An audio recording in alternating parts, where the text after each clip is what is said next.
What is going on, boys? Master Duel has been updated, and I just wanted to very quickly go over the update. It's not a very massive update, if I'm being honest with you. Nothing super impactful. Definitely one of those more filler updates that we're getting, but I think it's still worthy of talking about either way. I'm going to be looking at the cards in-game because they're available now, but I'm also going to go over Yu-Gi-Oh! Master Duel Guy. This is an account run by Brad. Very knowledgeable guy. He helped with data mines as well. So we're going to look at some of the data mine stuff before we go in-game and look at the new pack and read all of the new cards. Well, not all the new cards, but at least the URs, SRs, and maybe a couple of the rares that are available. Because there is some interesting stuff in the archetype. Speaking of which, the new selection pack is called Valiant Wings. We'll get to that into the later parts of the video. Just skip ahead if that's all you're really interested in. We got a new solo mode. Worshippers of the Sacred Phoenix. That's the Niftis solo mode. I'm not huge into the solo mode, unfortunately, in Master Duel, but if you are, you can get, of course, the free gems, card sleeves, icons, and the legacy pack cards out of it, which is cool. But again, I think solo mode just needs an overall rework in this game. So if you're into that kind of stuff, cool, there you go. You got some Niftis stuff coming out as well. There's also a shop update, just some new assets in terms of board and icons and stuff. So BFD icon, interesting. I wonder what that's all about. And then, of course, there is the big Limit 1 festival, or as some guys, you may know it from our DLE tournaments that we used to do for Duel Links, the Highlander format. This is essentially just going to be everything is Limit 1, and you can only use one copy of every single card in the game, which is a really fun format. It may not be as fun in Master Duel, because in Master Duel, your extra deck usually has a bunch of one-ofs already, and those extra deck monsters are usually very impactful. So hopefully we limit some of the stronger Limit 1 creatures out there.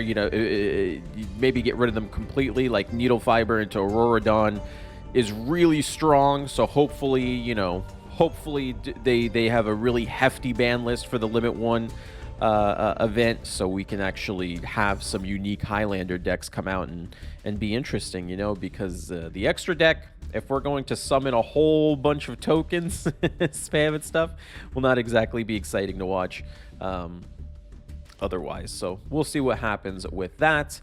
And then, of course, there's some new legacy cards added to the legacy pack editor. I don't think any of these are too relevant, so we're not going to go over any of them. So you can see also did a poll in terms of who is excited for which packs.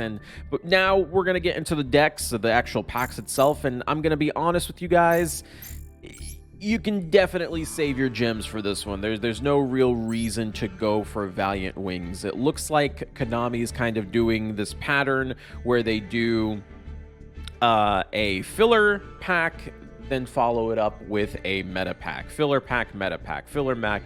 That being said, this is probably the worst one we've gotten. At least last time we got Baron de Fleur, which is really good. I guess we're getting something that's decent in here. We'll get into these cards right now so you can see what I'm talking about. But overall, this pack is not that amazing, if we're being completely honest with you. Cards themselves, you can kind of see why this pack isn't necessarily that great. We got Borlo Dragon, which is actually just a reprint. We already have this card. I don't know if it was in the secret shop before, but it lets you yoink an opponent's monster, so that's pretty cool. We have Reptilian Echidna, which this card is just more reptile support. You can change opponent's attack to 0 and whatnot. If you've played reptiles, it's similar. Boral Co-Dragon, which is new, cannot be destroyed by card effects while a link monster points to it.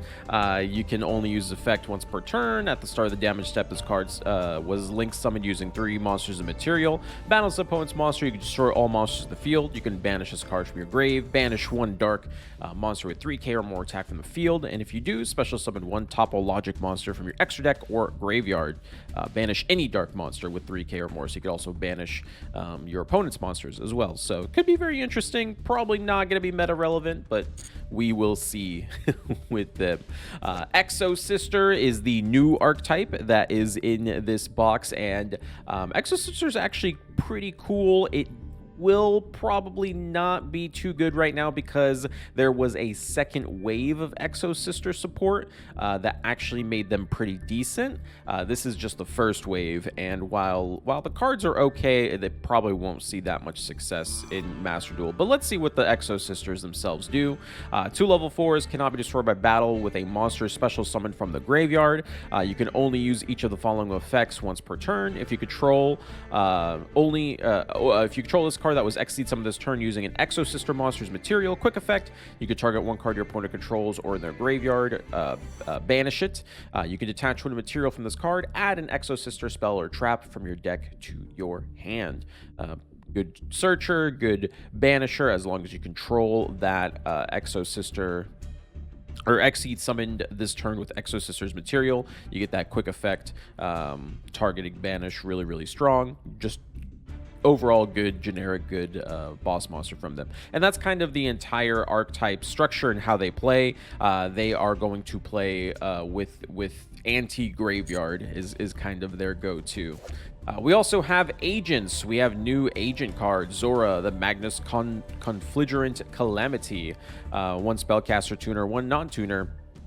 If this card's synchro summoned, you can equip 1 Magistus monster from your extra deck to this card. Your opponent cannot activate the effect of monsters with the same card type, Fusion, Synchro, Xyz, or Link as a Magistus card or Magistus card in your spell and trap zone. If this card's in your grave, you can target 1 Magistus card you control, destroy it, and if you do special summon this card, you can only use this effect once per turn. So this is another card one of my viewers brought up, might be kind of interesting. Just a synchro deck that's built around lockdown and just hand traps. In this we could see potentially something like that, just locking your opponent from being able to play the game. Makes sense. We also have agents. We got some agent cards. 1 tuner, 1 non-fairy monster. You can send 1 the agent monster or 1 monster that mentions the Sanctuary of the Sky from your hand, deck, or extra deck to the grave until the end phase. This card that card becomes that original monster, and replace this effect with that monster's original effect. When your opponent activates a card or effect, quick effect, you can banish 1 fairy monster from your hand or graveyard, target 1 card in the field, banish it. You can only use the effect once per turn. So agents, the other new archetype, probably also won't be relevant, unfortunately, but it's an older kind of legacy archetype, and a lot of people are going to be very reminiscent of it. So there you go. If this card's normal or special from the hand, target 1 card in the field, destroy it. Cannot be destroyed by battle with a dark monster or by dark monster's effects. Once per turn at the start of the damage step, if this card attacks an opponent's monster, you can banish that opponent's monster until the end phase. Also, this card can make a second attack in a row. Nothing too crazy there. Majesty Hyperion, you can special summon this card from your hand or graveyard by banishing 1 the agent monster from your hand, field, or grave. You can only special summon Majesty Hyperion once per turn this way. Any battle damage you would take involving your fairy monsters is also inflicted to your opponent. Once per turn, you can banish 1 fairy monster from your hand or graveyard, then target 1 card in either graveyard, banish it. If Sanctuary in the Sky is in the field or graveyard, you can use this effect up to twice per turn. I think the normal Hyperion is probably more preferred if you're an agent player, but to each their own. And then we have Victoria, Angel of Bravery. If this card's special summoned, you can special summon 1 level 5 or higher light monster from your hand, but you lose life points equal to its original attack. Also, its attack becomes doubled until the end of this turn. If this card is in the monster zone is destroyed, you can banish 1 other fairy monster from your graveyard, add a fairy with the same level as that monster from your deck to your hand. You can only use the effect once per turn, so more fairy support. And then Exosister packs. During the main phase, pay 100 life to add an Exosister card from your deck to your hand, except Exosister packs. It's a quick effect to do this. Then if you added a monster by this effect, you could special summon it as if the other Exosister monster mentioned on it is in your field or graveyard. You can only activate 1 packs per turn. So there you go, a little bit of extra summoning with the quick play spell available for you. Then we have Exosister Gibrini. Cannot be destroyed by the activated effects of monsters special summoned from the graveyard. You can only use the effect of Exosister Gibrine once per turn. If you control this card that was Exceed summoned this turn using an Exosister monster as material, quick effect, you can target an effect monster your opponent controls, negate its effects until the end of the turn. You can detach 1 material from this card. For the rest of this turn, all Xyz monster you control will gain 800 attack. So try and get that lethal push in there. You can get that with the 800 buff. All the Exosister cards are basically Xyz monsters, or all the Ace monsters are, so that will be extremely powerful for them. Next up, we have Vrom, the Magistus Divinity Dragon. So we'll see if this will become kind of an archetype here. While this card is an equipped card, the equipped monster cannot be destroyed by your opponent's spell or trap effects. You can only use the effect once per turn. If this synchro summon card is destroyed, you can destroy all face-up monsters your opponent controls. At the start of the damage step, if the monster this card is equipped to battles an opponent's monster, you can destroy that opponent's monster. So there you go. You can use this as an equipped material, making you unaffected by spells and traps, or rather cannot be destroyed by spells and traps. And that's kind of the idea behind the deck. Make big boss monsters that can't really be, beat through. More reptilian stuff. If this card synchro summoned only using reptiles, it cannot be destroyed by battle or card effect once per chain. Opponent activates a monster effect. Quick effect, you can target one face of monster opponent controls, change attack to 0. I don't think reptiles are going to do anything, so we're probably not going to go over too many more reptile cards, but they're there if you are into reptiles. We also have Night End's Administrator for more spellcaster synchros. If this card is special summoned and another spellcaster is special summoned to the field, you can target one card your opponent's graveyard, banish it. If this card is destroyed by battle, or in its owner's monster zone destroyed by an opponent's card effect, target one level 4 or lower spellcaster, special summon it. Nothing too crazy there yet again. Executor of the Underworld, Pluto. This is another agent synchro. Once per turn, banish one monster from the grave, then target one effect monster to the field, change it to face down, defense position. This is a quick effect if Sanctuary of the Skies in the field or graveyard. Again, just too slow because there are quick effects that do this without having to have Sanctuary on the sky.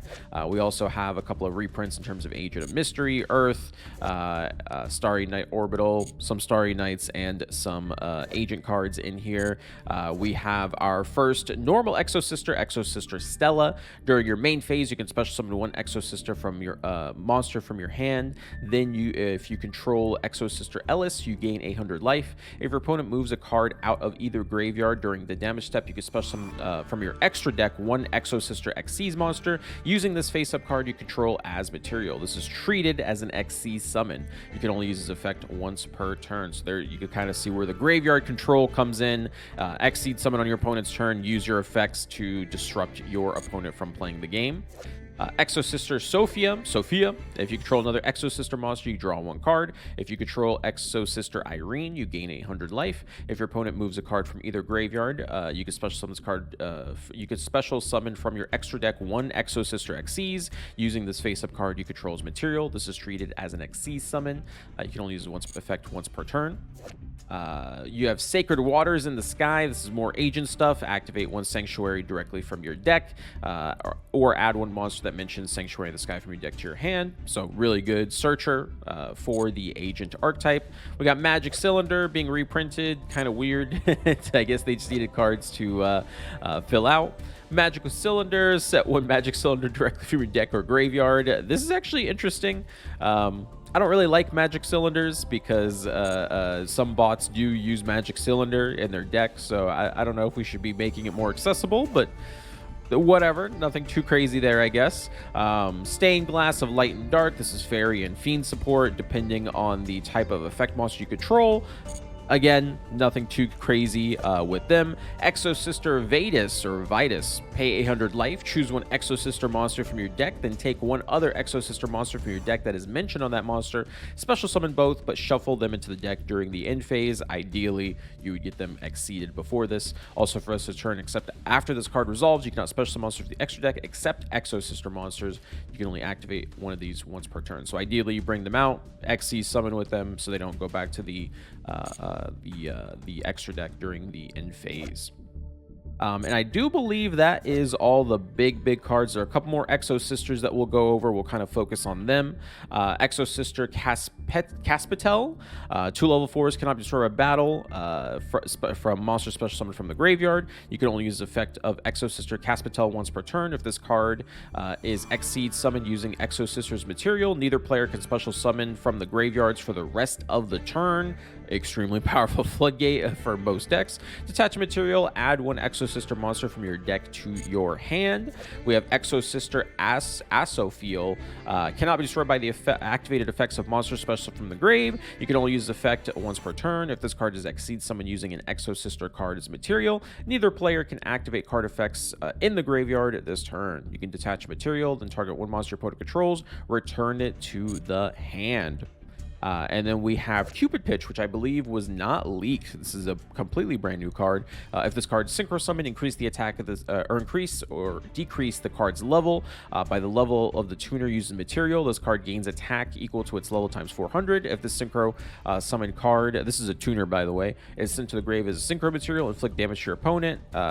New synchro monster times 100. And if you do, add one level 8 or lower monster with 600 defense from your deck to your hand. You can only use this effect once per turn. So actually pretty cool that it's a synchro tuner.